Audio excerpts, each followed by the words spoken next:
ate, anong meron? Bakit parang ang daming tao sa labas? Hoy, pumasok ka na nga muna sa loob bago ka makimarites dyan. Pasok na! So ano nga meron? Bakit nagkakagulo doon? Aba malay ko, kakagaling ko lang rin ng trabaho no. Uunahin ko pa bang makipagmarites bago magpahinga? Bahala ka na nga dyan.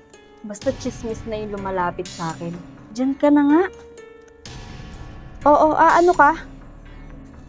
Makikimarites, sama ka?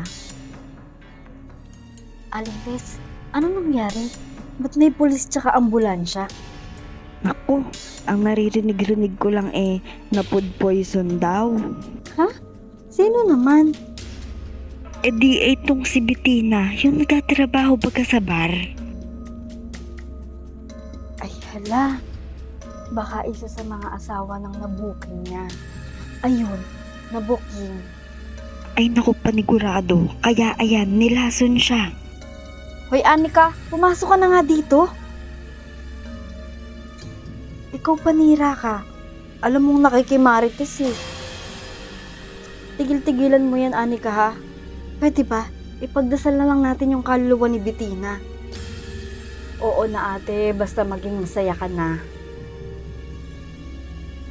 Asan ba si ate Amara? Hindi na ko pa hinahanap yun ah. Alam mo, tanggap ko na talagang nakipag-break ka sa akin eh. Pero yung hindi ko matanggap, ipagpapalit mo na lang ako sa pokpok pa. Kay Bettina pa, nakapitbahay ko. Magsama kayo. Katigil naman yung PF ni ate. Sa pokpok pa pumatol.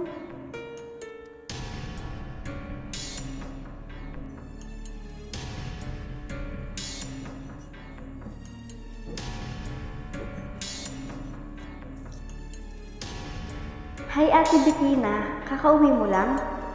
Oo Sakto, ito po pansit oh. Birthday ko po kasi eh. Uy, salamat ha. Happy birthday. Welcome po.